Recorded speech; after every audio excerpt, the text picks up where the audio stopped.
Ladies and gentlemen, please take your seats. The program is about to begin. At this time, please turn off all electronic devices. Thank you.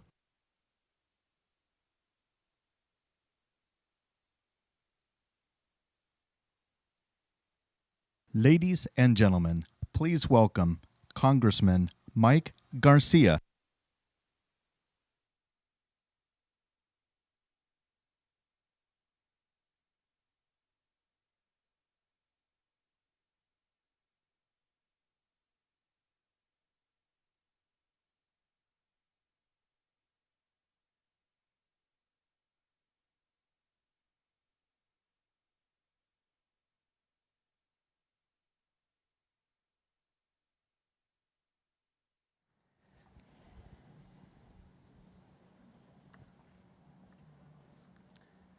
Well, good evening, everyone.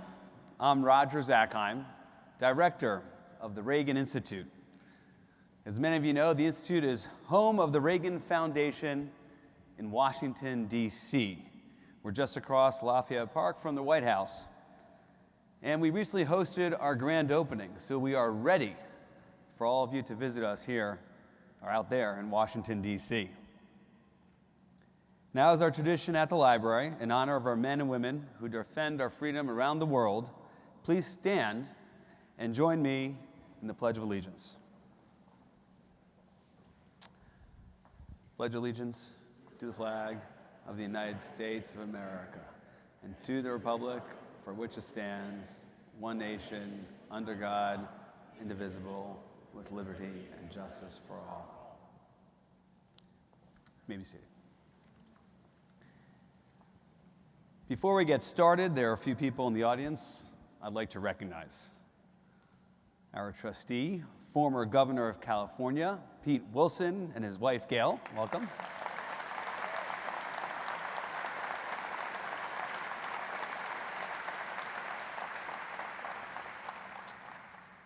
Former Congressman Elton Gallagher and his wife, Janice.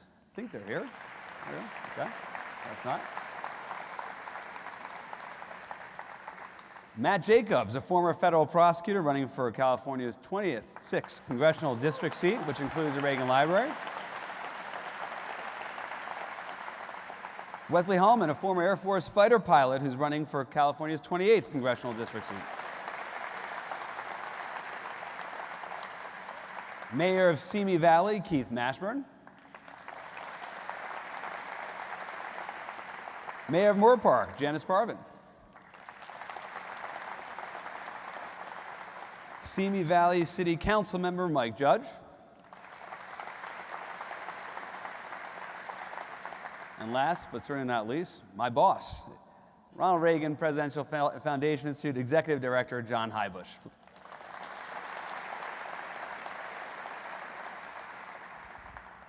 Now, since taking office in mid-2020, Congressman Mike Garcia has been a stalwart ally of the Library and Foundation, a true advocate in difficult times.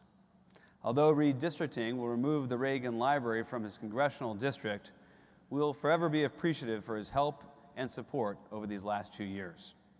Thank you.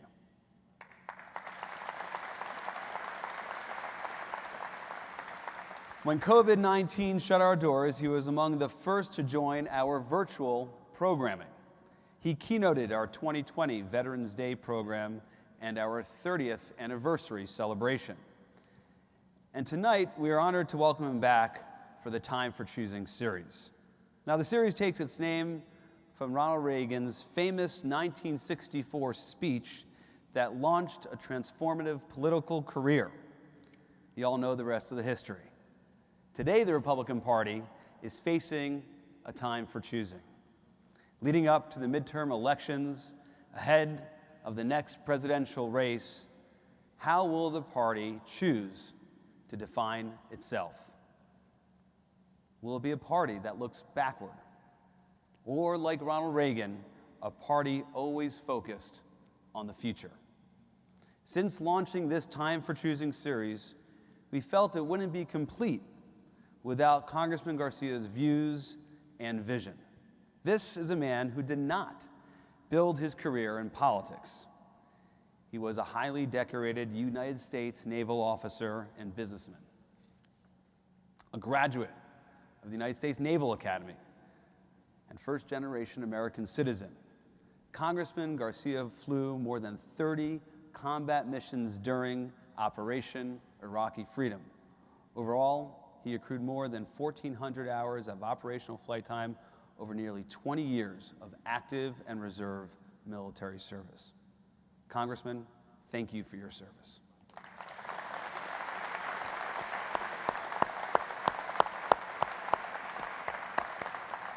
I got more, Congressman, I got more. I thought you were standing for the wave, not to pull you forward.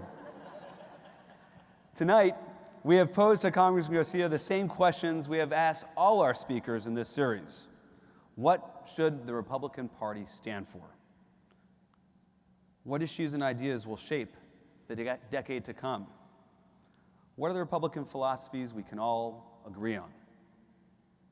Is there still room for Reagan's optimism in today's GOP? Since May of 2021, we have heard from names like Pence and Ryan, Haley and Pompeo, Scott and Noem, Christie and Cotton, and many others. Each has brought a unique perspective, and we know Congressman Garcia will do the same. Congressman, let me once more say how much we have appreciated your partnership and leadership during these consequential last 2 years. We are honored that you've joined us this evening just 3 months before the midterm elections.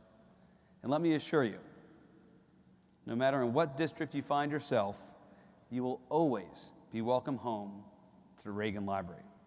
Now it's time. Ladies and gentlemen, Congressman Mike Garcia of California's 25th District.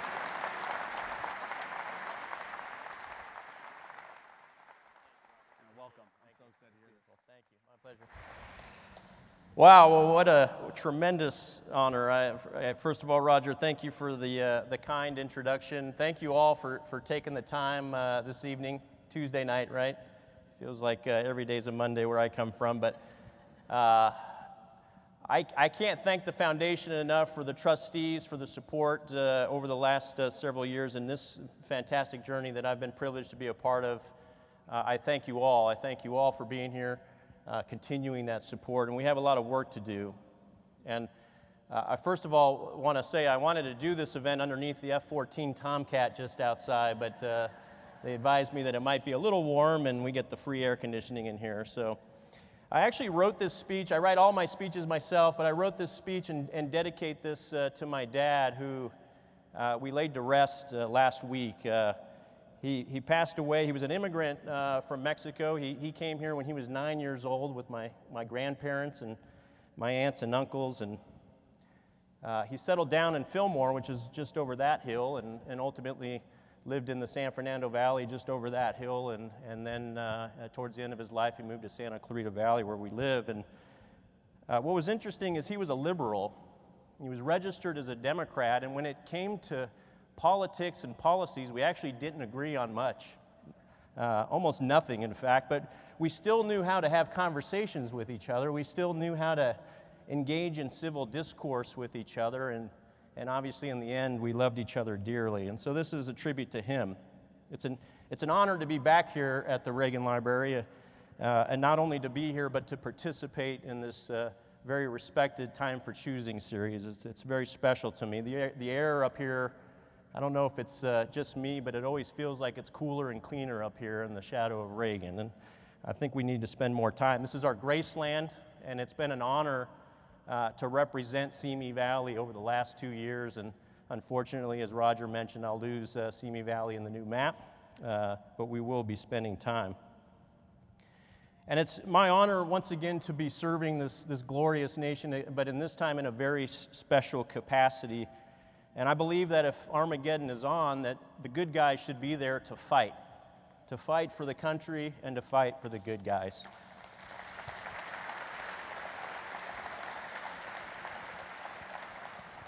In my journey in this lifetime, it's been a remarkable one. It's been a bit of a Forrest Gump life. In my lifetime, I've had a lot of titles, and I've put no importance on any of these titles. I've been called a midshipman at Annapolis, a lieutenant commander in the Navy, vice president at the Raytheon Company. I've been a small businessman, and in this role, the title is Congressman, and you'll even hear a few other titles that Nancy Pelosi will run in some of the commercials coming up here very soon, but don't pay attention to those.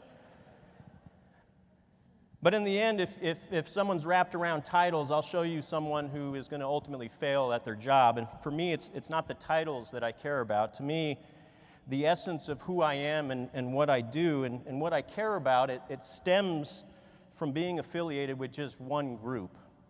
And for me, the one title that matters is that of an American. The title of being an American is like winning the lottery.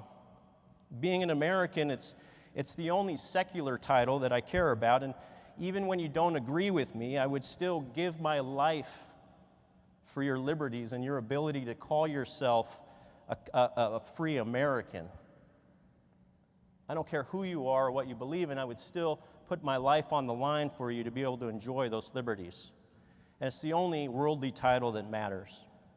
And this is an absolutely critical period of our nation's history. It's a challenging time, and the decisions over the last 2 years and over the next 4 will definitely alter the trajectory of our country. A federal republic like ours, it's actually a dynamically unstable one, and it requires the exertions of men and women who serve unselfishly in the interest of the country. And without those exertions of those men and women, without the sacrifices of those patriots, the nation's simply a wobbly top that's a mere few revolutions from falling down. And if it isn't Armageddon, then it's certainly a test of our resolve. It's a fight of good versus evil, socialism versus capitalism, right versus wrong. There are actually remarkable parallels between the environment that we're in today and the environment that President Reagan took office in the early 1980s.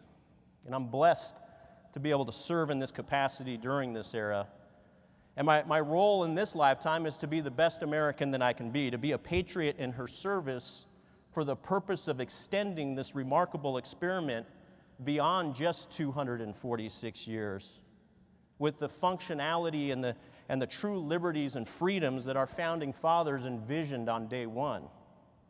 And if this country is worth dying for, like I said it is, then it's certainly worth working for, and it's certainly worth loving. This country, it needs our work, and it deserves our love. And true love, like that of a parent to their child, drives us to do whatever is necessary to protect it. And we're willing to do the hard things. We're willing to make the sacrifices for that cause. It's not about titles, it's also not about division. It's not about creating an us versus them mentality. With just a few simple questions, I can divide this rather large audience into rather small factions. There's a million ways to divide us. Dodgers versus Yankees, whether you dispense the toilet from the front side of the roll or from the back side of the roll. By the way, there's a right answer for that one. Coke versus Pepsi, there's millions of ways to divide us, and the quickest way to divide America right now is to ask them whether they're a Republican or a Democrat. The hard work comes in the task of unifying. The hard part is saying that you believe in America first and you're still willing to civilly engage with those who disagree with you. And in doing so, help them realize that in fact that we are on the same team, and that while we may disagree, that we're not going to cancel each other. And we vow to engage in civil discourse with the intent of resolving differences and balancing our perspectives. And if unable to resolve the differences, at least come to the creation of solutions that are the product of compromise.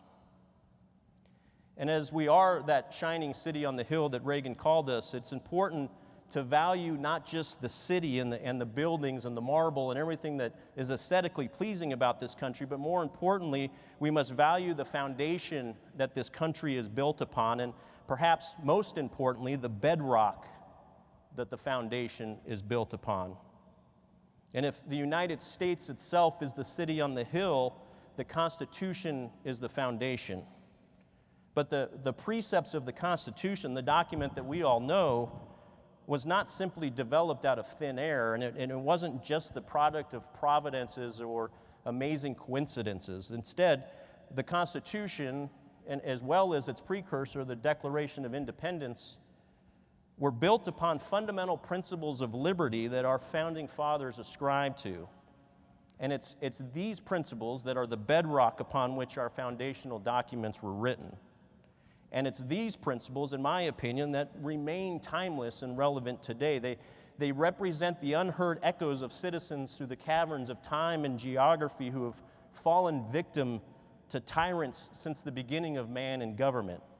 These principles, they're the bedrock under the Constitution. The Constitution is the foundation under the city.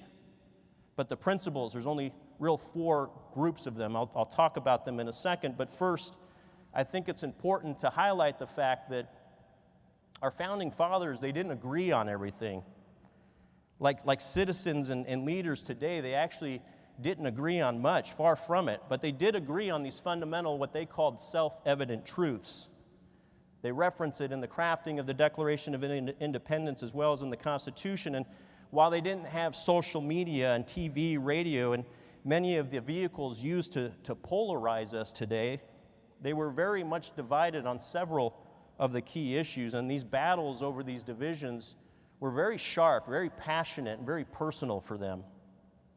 Yet, despite these divisions and in the midst of these arguments, they were still willing to compromise on what they called the ancillary issues, while not compromising and being truly dogmatic about those founding principles, those bedrock principles. And it's because of our founding fathers, their intelligence, their courage, and above all things, their willingness to compromise, that we have this exceptional country today. But they benefited from relying on a playbook that was written in the blood of the previously oppressed and the heads of kings. They were establishing a new country in uncharted territories with this playbook, and it's this playbook that we need to remember today. These core values of a federal republic that we can almost all agree on, they're timeless, and regardless of party, these 4 key principles still ring true today. First, that all humans are created equal and with unalienable rights under God. Second, that in order for a nation to survive, it must be led by leaders who are virtuous and moral.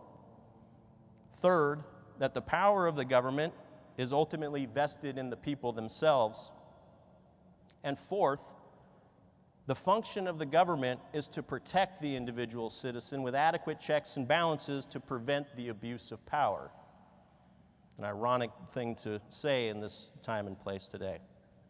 It's pretty simple, right? These 4 principles, they're not cosmic. They're probably things you've heard before. They're straightforward. But these 4 principles, they wrap around each other and they fit snugly like puzzle pieces that end up forming a very powerful image. And I challenge you to go out on the streets and find someone who disagrees with these 4 principles. Yet the irony is that as universally agreed to as these principles are, when you look back over the history of mankind and government, the bane of almost every nation is attributed to a failure to abide by at least one of these principles. And they fail because of one of 2 reasons. Either the human beings don't live up to the values that I just mentioned, or the form and function of the government isn't codified by the nation's leaders. Fortunately for us, as Americans in the United States, our founding fathers saw to it to codify our rules and the form and function of the government in the form of the Constitution. And so today, as it always has been, the limiting factor is actually mankind himself. And despite the protections of the Constitution, leaders and citizens must still follow it in order for it to have true value.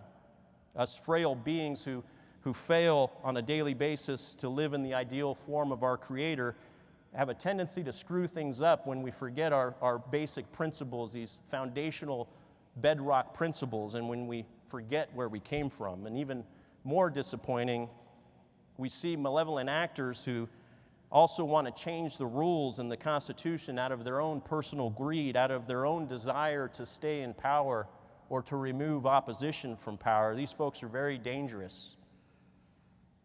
And the protections of the Constitution are meant to permanently protect us against the frailties of our elected officials. The world, over the last 5,000 years or so, has seen too many leaders enter this world of politics as lovers of the people, only to see these same leaders transform into lovers of power at the expense of the people. The Constitution prevents this and enables small government and big citizens. And when we forget these foundational documents and the bedrock upon which they're built, we can slowly lose our rights and sail into perilous waters. And we are indeed in perilous waters today. Earlier, I mentioned there's parallels between today and the late 1970s, and if you were around in 1979, you probably see and feel many things today that we experienced then. This is probably like deja vu all over again. Americans being held hostage in the Middle East, America standing on the world stage being eclipsed by Russia and a communist threat in Asia, this time in the form of China. A back-breaking energy crisis where we find ourselves more dependent than ever on foreign oil. Record high inflation, record debt, supply chain challenges, and the list goes on and on. We have a blizzard of crises, but this isn't our country's fault, ladies and gentlemen. This isn't the Constitution's fault. This is a human failure with a bread trail that begins at 1600 Pennsylvania Avenue in Washington, D.C.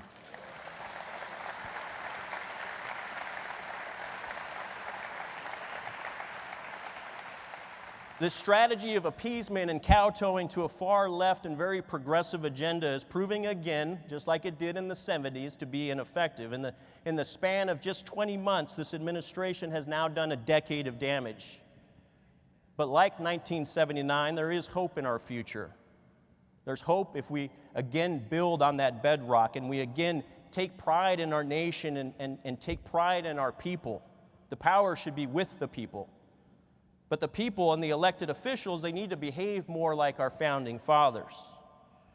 The magic ingredient to a federal republic is something that's actually counterintuitive to our natural behavioral patterns. Human nature and our innate basic instincts don't lend themselves well to a federal republic like ours. We're naturally predisposed to choose to either fight or flee. But we evolve as a nation and we actually become a more perfect union when we mute these innate tendencies, when we choose neither to fight nor flee, but to stay put, to calmly stay put, to compromise, to debate, to fix and resolve, and then therefore evolve as a nation. This is very hard work. Trust me, I've been doing this for 2 years now, and it's very frustrating. But we've gotten weaker as a nation in the last 20 years because our elected officials and activists for both sides of the aisle have chosen to retreat to their caveman tendencies. Our differences have become only wedges instead of being seen as fertile grounds to plant seeds of compromise. And we've forgotten that someone who agrees with you 70% of the time, 70% of the issue should be considered a friend and an ally, and that not every issue that we disagree on as friends should be considered a divorceable offense.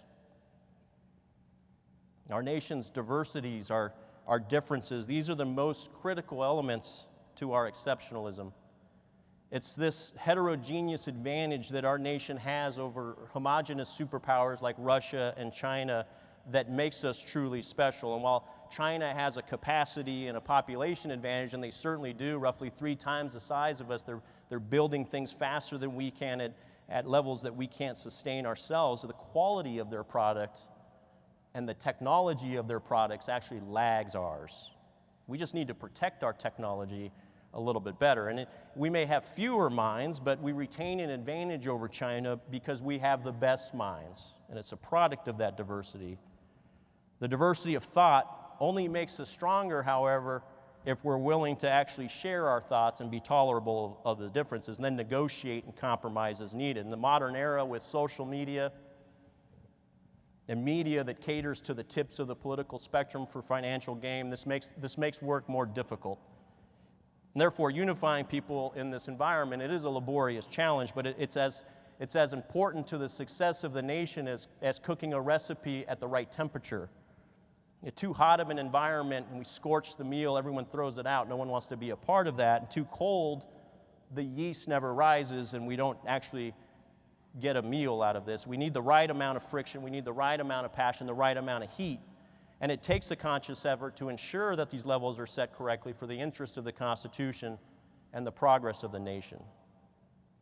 And unification, it's what everyone says they want when you look at polls and other things and you ask folks on the street, but it's actually ironically unpopular. It's what presidents say they will do when they're running for election, but they fail to do once they're in office. And unity, it falls prey to 1,000 different predators. It's a fruit that's ripened only by patience, tenacity, and a willingness to listen, learn, and compromise. And before that fruit is harvested, most people give up. And I can tell you 90% of politicians fail. Unity requires a willingness of humans to continue to respect each other despite the differences of opinions, and a willingness to acknowledge that there is a greater common good that is more important than the individual issues that divide us. We shouldn't fear each other, and we certainly shouldn't hate each other. And we need to stop treating fellow Americans like animals. Americans are not animals. Lately, there's been a lot of people who speak of fellow Americans as lions and sheep, self-proclaimed lions. They're fighting for their cause, and anyone who doesn't support that cause or doesn't support them enough are deemed sheep. This is a very dangerous and reckless paradigm.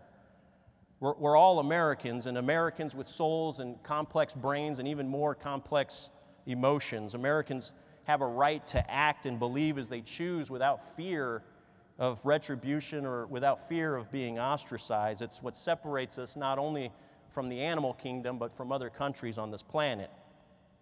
The intentional division of free people from within, it's not an attribute of a federal republic. It's a tactic of tyranny and despots and oppressors. It's how most democratic nations go extinct. And in a federal republic like ours, there needs to be a concerted effort by individuals to be tolerant of differences in our ideals and beliefs, as long as they don't stray from those bedrock principles. The government and elected officials need to protect our freedoms, and that's also the purpose of the Constitution. This is what America First should mean. Many Americans from all points in the political spectrum are losing touch with this imperative to treat individual freedoms and beliefs as sacred. And I find it ironic that those calling for individual freedoms are usually the first to write off someone or to choose to cancel someone when they believe something different than them. And they're also the first to pretend like the Constitution doesn't exist or want to change the Constitution without going through the appropriate constitutional amendment process. And both sides of the aisle are guilty of this, by the way. Media, especially social media, extreme activists, self-serving politicians, there's a lot of them, and elitists are actively seeking to divide us. And it's easy work, but we as Americans, we must resist this bait. Stirring hatred by highlighting differences in perspective as the justification to write someone off and cancel them is evil and destructive. And I'd say it's also lazy, and it literally achieves nothing. Some call it cancel culture, some call it, subconscious biases. Whatever you call it, it's un-American by definition. And it erodes at the four bedrock principles. Have you wanted to defund the police because a few cops make mistakes? I know no one in this room does that. My opponent does. She's been pushing this defund the police movement. Do you feel disdain for someone because they either are or aren't wearing a mask? Have you ever wanted to leave the country because you didn't like the outcome of the election? Have you decided to threaten someone because of a Supreme Court decision? Do you judge someone because they either did or did not get the vaccine? Did you write someone off because they associate themselves with a certain political party or they wear a certain political hat? Have you decided not to go to a relative's house because of political differences? I would submit that we all at some point have done that in the last 3 years, and if so, you're contributing to the problem. But as a representative in Congress, I don't care whether you consider yourself a lion, a sheep, or even a sloth. I care only that you're an American. I care only about protecting individual freedoms and ensuring that you have every opportunity and protection from the government and our adversaries around the planet in your pursuit of life, liberty, and happiness. I care about protecting the bedrock. That's it. I care about a strong economy, fighting inflation, lowering taxes, providing safe neighborhoods, ensuring law and order, giving parents a voice and choice in their school, in their kids' education, achieving energy independence, protecting the viability of Social Security, securing our borders and our elections, getting cheaper and better health care, ensuring that the U.S. has a military and economic advantage over our peers on the global stage, and that we aren't dependent on others for the most critical resources that we need to survive. And I care that we follow the words in the Constitution.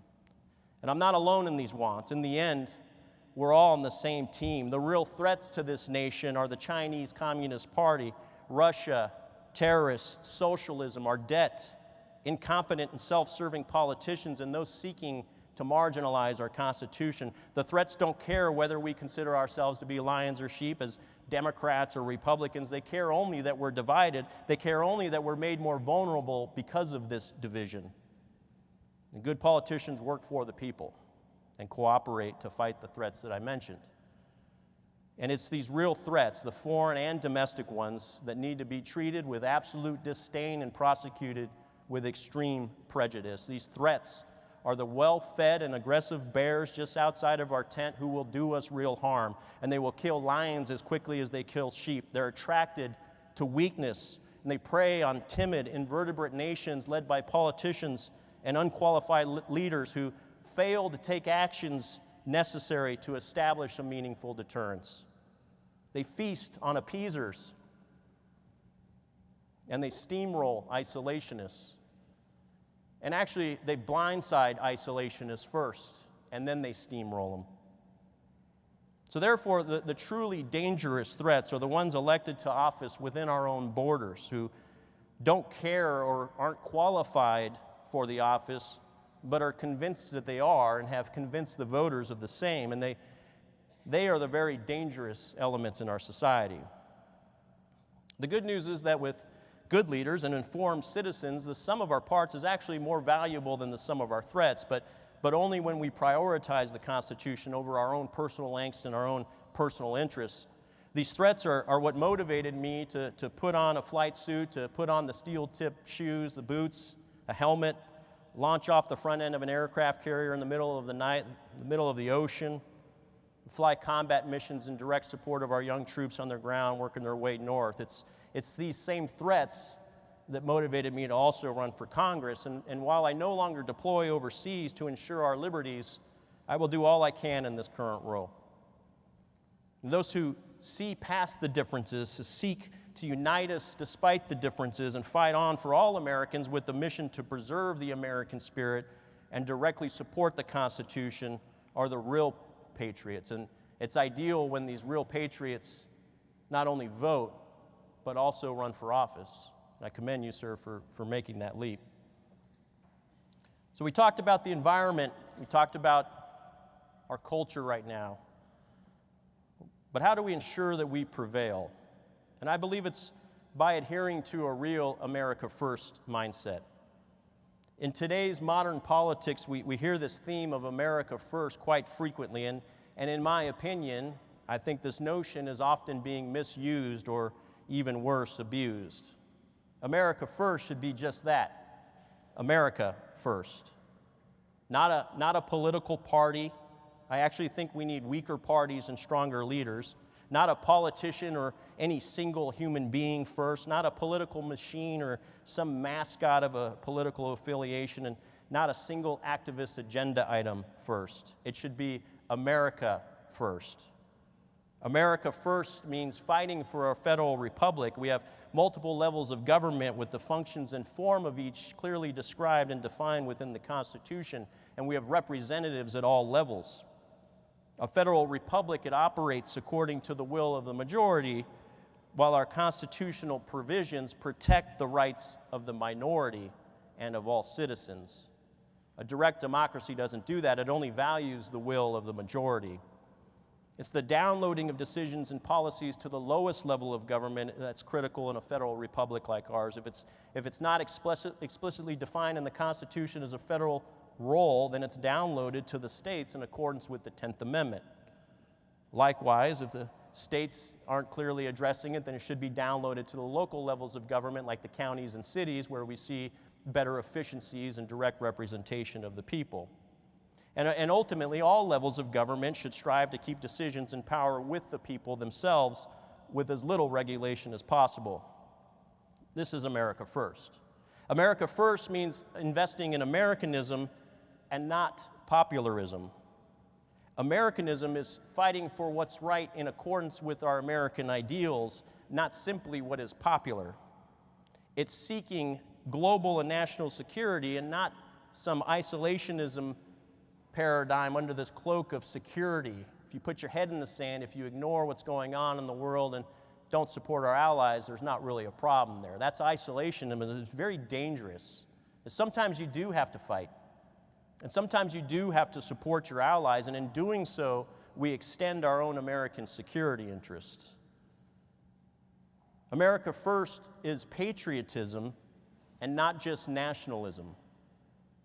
Patriotism takes pride in our nation without deriding other nations. It's excellence without the arrogance. But patriotism also requires actions and not just words. And by the way, posting on social media is not action, ladies and gentlemen. It's therapeutic and it feels good sometimes, but it's not real action. Real action is ensuring that we not only identify as Americans, but that we also take pride in that identity and that we love our country. And it's going beyond that, making sure that we teach that to our kids. You can't blame the schools if you're not teaching your kids these values. It means that we use the United Nations and NATO as tools to be used to our advantage, and that we hold the members of UN and NATO accountable, that these alliances are additive to the American cause and not just another bill and another subsidy that the United States is responsible for on the world stage. And when these tools become useless or they become obsolete tools, we should not use them and we should not support them. There must be a return on these investments, and the U.S. needs to be the first in line of this defense against what's called globalism and the New World Order. If you don't know what this is, you should look it up. It's very dangerous. It's basically the rest of the world trying to force the United States into a paradigm that's not consistent with our Constitution and help us all become part of their problems rather than being that shining city on the hill.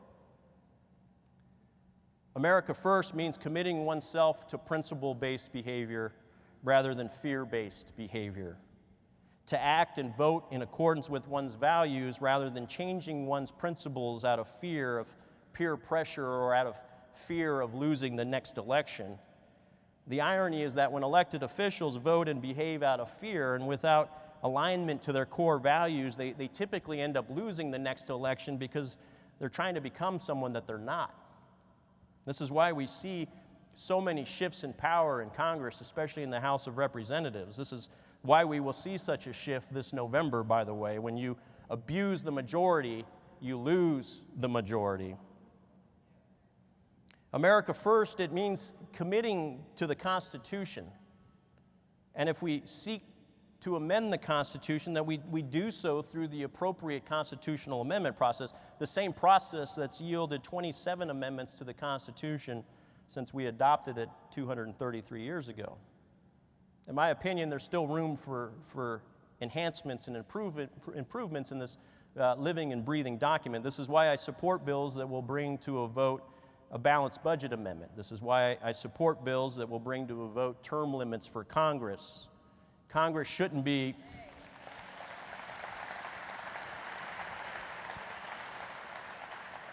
Congress should not be allowed to spend more money than it brings in. We can't do that in our businesses. We can't do that in our households. And for some reason, this Democrat Party has decided they can do that without any checks, without any balances, printing money, driving us into now close to $31 trillion worth of debt, which is about $100,000 for every individual citizen, man, woman, and child in this country. It shouldn't be allowed. It should be codified in our Constitution. And members shouldn't be allowed to make this a lifelong career. They should be able to go out and find a real job and contribute to their local communities after serving in Congress.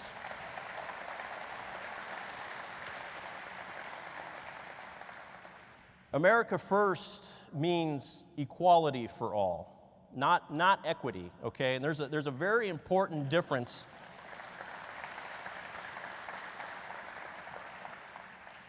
There's a very important difference between equality and equity. Our Constitution guarantees equality. It doesn't guarantee equity. Equal rights does not mean equal things, and it certainly doesn't mean equal outcomes. Equality is like having the choice to take the stairs or to use the escalator. You can take the escalator and it's going to be easier. You can take the stairs and you may work harder, but you may actually get there a little bit sooner. But regardless of the route, equality in our Constitution ensures that you have full access to both, regardless of your sex, your race, your religion, your creed. And if you decide to run up the stairs and get there before everyone else, well, congratulations, you earned that success. You're at the top. And if you choose to take the escalator for whatever reason, well, you're still able to get there, but you shouldn't expect to cut back in line at the top where you started at the bottom. You shouldn't be allowed to cut in front of those who ran up the stairs. That's equality. Equity is that same scenario that, except regardless of the path you choose, regardless of how hard you work and how much sweat you put into those stairs, and regardless of how much earlier you arrive at the top, you'll be put back in line where you began at the bottom of the stairs. And in the end, like socialism, we all end up tied for last place. So why even build the stairs? Why even build the escalator? Why even provide avenues for success for the people if success is not rewarded appropriately? And the far left is working to conflate this issue of equality and equity. Equity, it sounds good and it feels good, but it's not. And there's a lot of government money right now, your taxpayer dollars, being spent on these so-called equity projects. A lot of people making money on this idea of equity at your expense, which is painfully ironic. And Cuba and Russia will seek equity for their subjects, but the United States will shepherd equality and encourage success for its people and not shame them for their accomplishments. And this is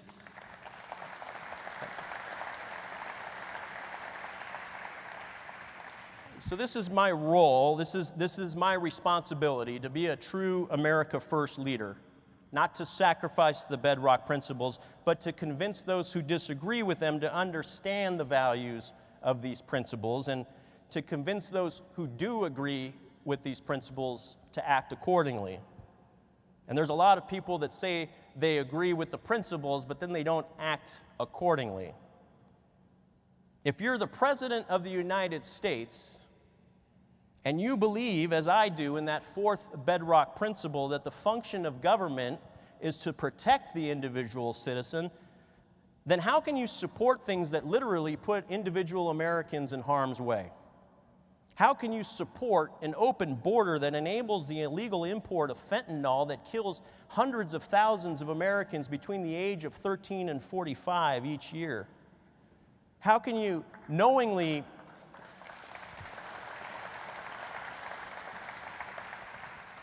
By the way, not to inject a public service announcement, but if you haven't spoken with your kids or your grandkids or your neighbors' kids about this fentanyl problem, you need to. There's a lot of resources out there, and there are literally parents walking into their teenagers' rooms some mornings and finding them dead because they took a pill that they thought was something else. So we need to focus on this as a nation. Securing the border would go a long way in this fight against fentanyl, of course. And if you're the president and you agree in this fourth principle like I do, that it's the government's role to protect individuals from harm's way, how can you knowingly strand hundreds of Americans in Afghanistan after committing to get them all out?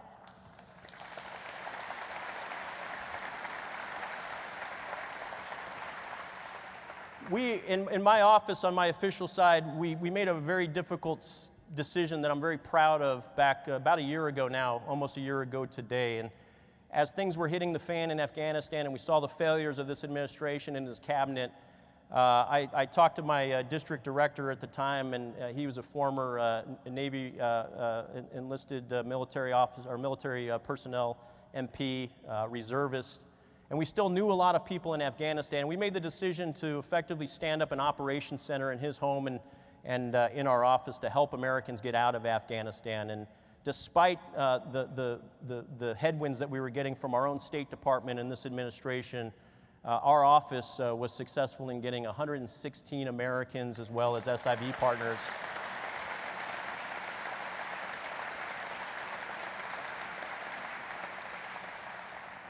Ironically, we were not successful when we tried to work with the State Department, and a lot of our folks that we were trying to help were actually compromised when we shared information with our own State Department. But I want to recognize my District Director, Charles Navarro. He's a Simi Valley resident. Charles, stand up, please.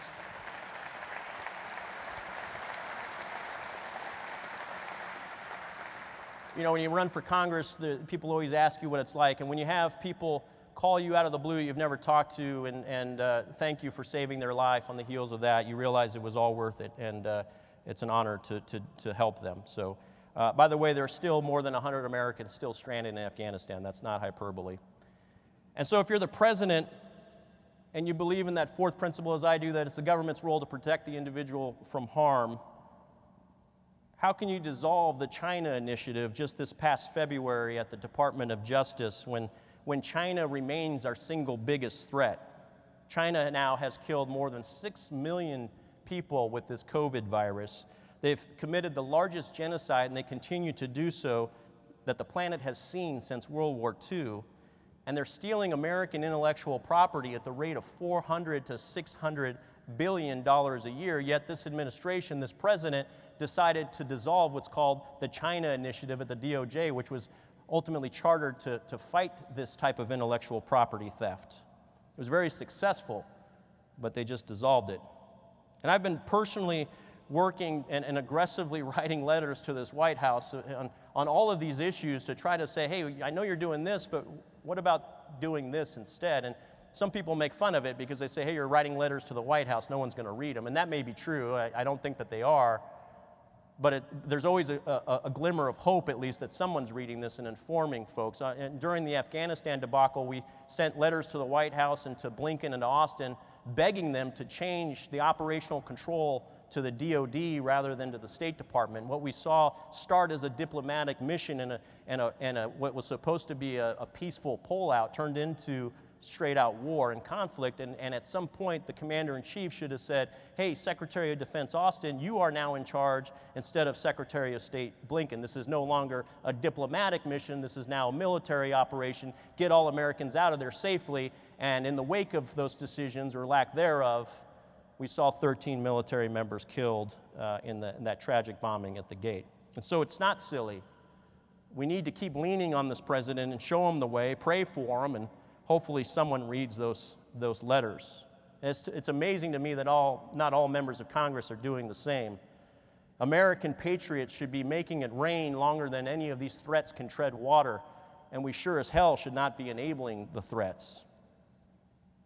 And so, while some Americans may slander each other, they may degrade each other, we must strive to behave like the sheepdog, someone who's willing to do whatever is necessary for our collective good, to protect the weak and protect the vulnerable, and to protect that also vulnerable, precious document written in 1787, to keep that top in a tight and stable spin, and to hold elected officials who fail in this regard accountable. We do this for the American citizens, we do this for our children and our grandchildren, and we are accountable to them. Their lives matter.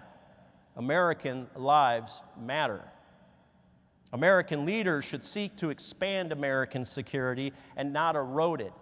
Stewards of security don't simply hope for peace. They don't simply count on opponents not attacking. They instead plan for the attack. The real stewards of security develop plans for the inevitability of bad and irrational actors. Stewards of security, they work to make their weaknesses their strengths and to make their strengths known to their adversaries. They do so with the intent of deterring attacks, and if attacks are undeterred, with the intent of quickly winning the war to again secure the peace. That's what Ronald Reagan referred to as peace through strength. But in that one sentence, we actually have the mission of the military clearly defined. It's to deter aggressors, and if unable to deter, then to win the war. That's it. It's pretty simple. I served in the military. I wish someone gave me that mission statement at some point. Deter, and if unable to deter, win the war. And I believe that this current commander-in-chief and this current Secretary of Defense have actually forgotten this. I've heard Secretary of Defense Austin say multiple times in public that no one wins in a nuclear war. And I agree. By the way, he said it a few times. I thought he said it on accident. I had to rewatch it over and over again. And I agree that nuclear war is an ugly thing. Nuclear war is a last resort. We shouldn't want a nuclear war, but I got news for you. Our peer threats in Russia and China are armed with, in many cases, more nuclear weapons than we have in our inventory. So while we may not want a nuclear war, if it comes to that, we sure as hell better win that nuclear war. We have no choice. And we shouldn't have any reservations about wanting and being willing to win a war. And he needs to recognize that a woke military is a broke military.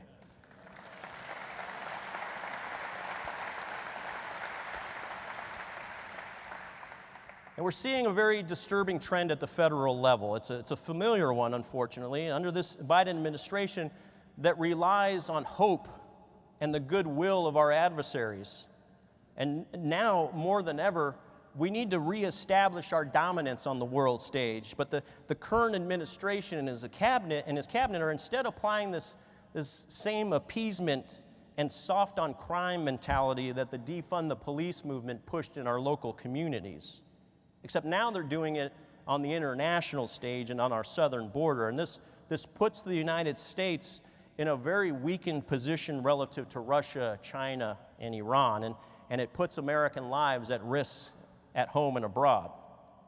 And Putin's actions, everyone's watching it, his invasion of Crimea in 2014 and now the Ukraine this year are actions that closely parallel Hitler's moves in the late 1930s. And they're a direct result of presidential appeasement strategies out of the United States in 2014 under Obama, and now most recently since early 2021 under President Biden. And so it's a direct reaction to our lack of deterrence on the global stage that we're seeing these moves by Putin. But Putin isn't the existential threat. China is the existential threat. I use the metaphor of a snowball fight. In a snowball fight, you throw that high, slow snowball up so everyone's distracted looking up at this high, slow snowball, but meanwhile, there's that kid throwing that line drive right to your forehead.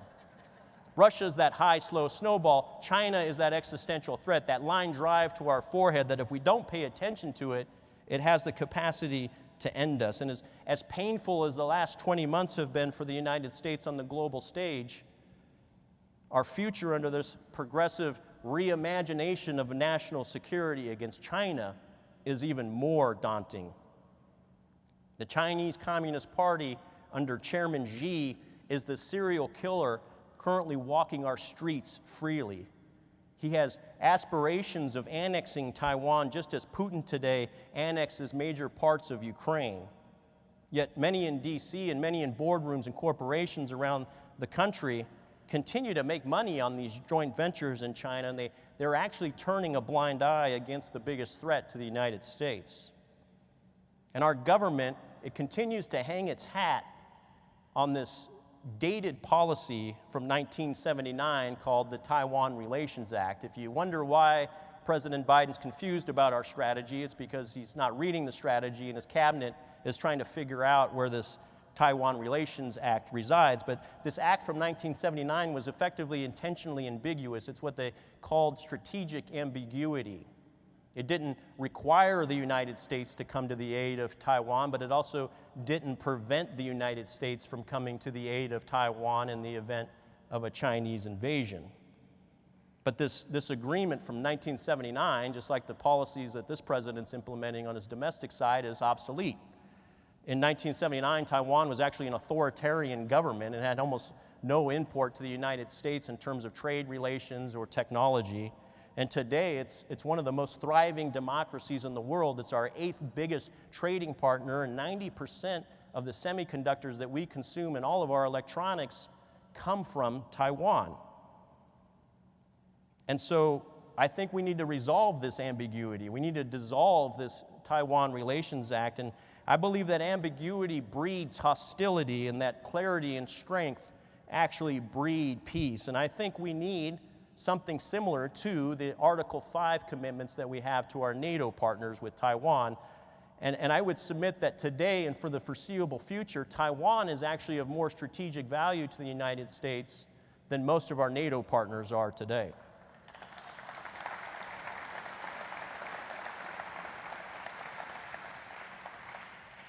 And I believe that the United States should be pulling every lever against China that we have pulled against Russia over the course of the last 9 months, except this time, how about we do it before the war breaks out? How about we do it before the bullets fly and people die? We need to disentangle ourselves from China, and we need to establish an actual real deterrence against China today to preclude the invasion of Taiwan. And whether it be Russia, China, Iran, or elsewhere, it's incumbent upon the president to use every available tool to stop the looming threats abroad before they put Americans and our interests at risk. And diplomacy alone, by the way, folks, diplomacy alone without the horsepower of the military behind it and without the military leaders with backbones behind them is not diplomacy. Pretending to engage in diplomacy without that meaningful deterrence and without the strong military behind it, it's like handing a red cape to an 8-year-old boy and having him wave it in front of a bull and him pretending to be a bullfighter. He's not a bullfighter. He's a target, and he's going to get the horns. It actually provokes the violence, and it doesn't actually work as a diplomatic tool in the end. Our country needs leaders who will actively hold Russia and China accountable and who will prevent Iran from, by the way, Iran is the world's largest state sponsor of terrorism, and they will have a nuclear weapon if we allow this administration to continue to negotiate this next JCPOA deal. We've got to stop that. And we need to unabashedly double down on our commitments to our ally in Israel.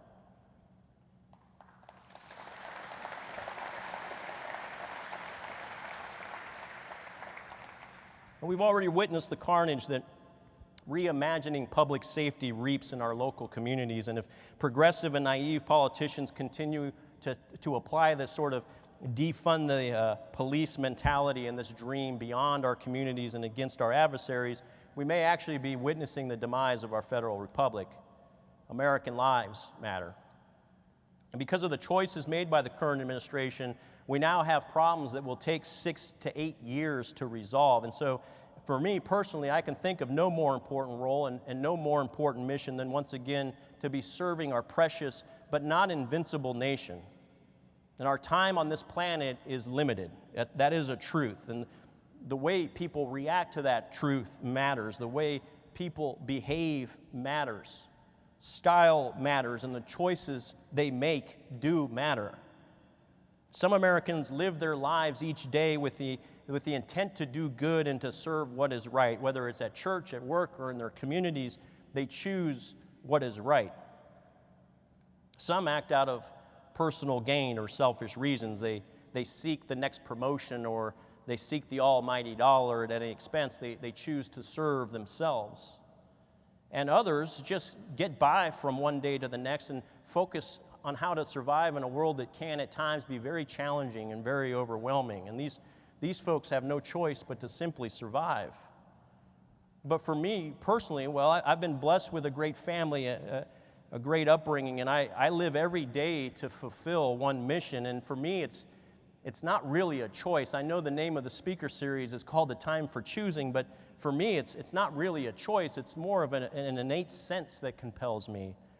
And like a tree that grows vertical because of its genetic or biological disposition to seek sunlight, I wake up every morning with a mission and seeking to support and defend the Constitution and continue the security of the United States. And I'm blessed to have no choice in this mandate, regardless of the sacrifices that it may require. And a large part of this is because I love this country. We are exceptional in every way, and when compared to every other nation in the grand arc of the planet's history, we are truly special. But I especially love how we have evolved. We aren't perfect, of course, but we are exceptional, and we continue to get better. And initially, the United States was a nation burdened with contradictions, but with a self-awareness of these contradictions. At the outset, how can we call for equality, yet still allow for slavery and not allow women to vote? Besides the Civil War and the Civil Rights Movement, however, it's been a relatively peaceful process of amending these contradictions through the constitutional amendment process over the last 200 years. And this is very remarkable and shouldn't be understated. And since then, and through all of that, we've grown to become a nation of 330 million people. And by the time Elon Musk gets done reproducing, we'll probably be 331 million people. We've led the world through 2 world wars against tyranny, and we remain that shining city on the hill that President Reagan described numerous times. And those precious words in the Declaration of Independence still ring true today, that all men are created equal, that they're endowed by their Creator with certain unalienable rights, that among those are life, liberty, and the pursuit of happiness. And this is why I've been willing to give my life in support of this beautiful country since I was 18 years old. And it's why our founding fathers risked it all. They were inspired to revolt against a tyrant that deprived them of those rights, those liberties, and their pursuit of happiness. Our founding fathers did something pretty remarkable, something very special. They loved the idea of America before America existed.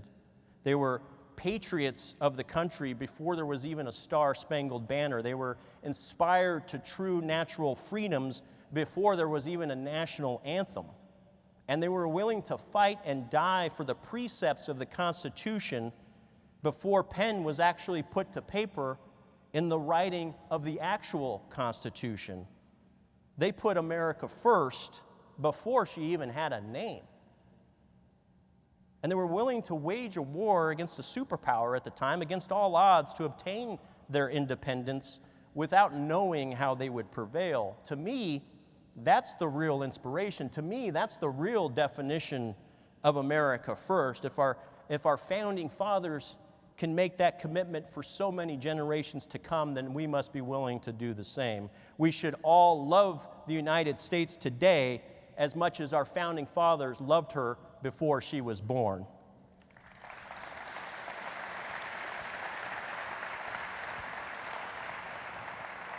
And so I was deprived by the cruelty of the clock of the privilege to fight for my nation during her birth, but I sure as hell will work for her for the entirety of my life in order to ensure that her life outlasts mine.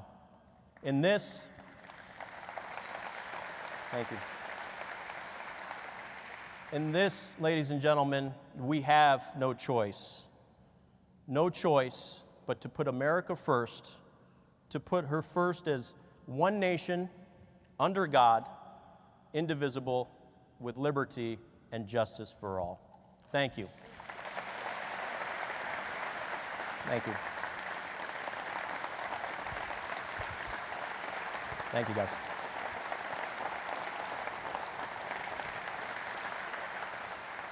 Thank you, guys.